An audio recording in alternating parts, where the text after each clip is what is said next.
Should you pay or appeal a parking fine from P4 parking? Listen, I've had loads of parking tickets over the year, so I've got pretty good at wriggling out of them. I even got 2 in one day once when my handbrake broke without me knowing.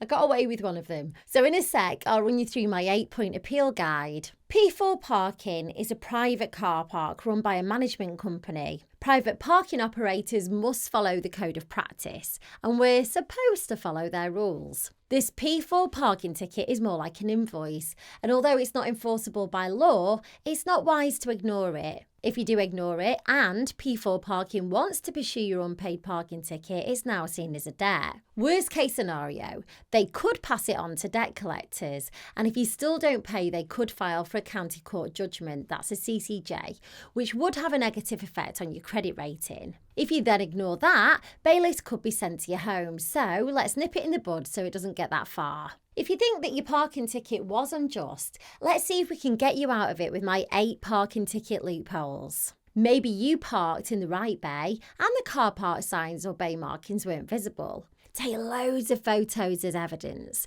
You could appeal the fine because P4 parking didn't provide clear signage or markings, making it impossible for you to know where to park. You received the P4 parking charge notice over 14 days after you parked a vehicle in the private car park. According to the code of practice, parking operators must send a PCN within 14 days of the parking offence. If they don't, it's grounds for appeal. The operator gave you a parking charge notice over £100. P4 parking can only charge more than £100 if they can prove that the parking offence that you committed cost them money. If they can't provide evidence, you could appeal the fine. You weren't driving at the time the parking charge notice was given. If you weren't driving the vehicle at the time, provide them with proof and you could appeal the fine. You were unable to get back to your car due to a disability, you had a young child with you, or you were pregnant. This falls under the Equality Act 2010, which says that nobody can be discriminated against and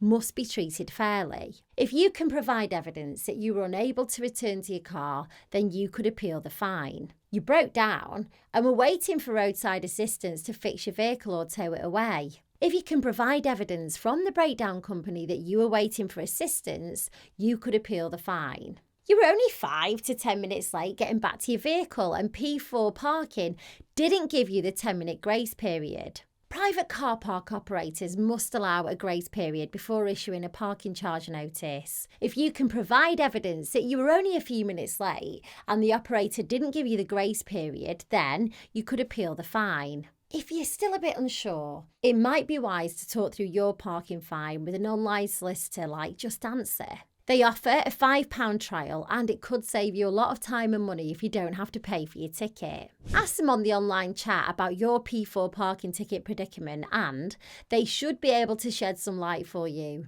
I'll leave a link below the video and if you use it, you'll be supporting Thrifty Family, so thanks.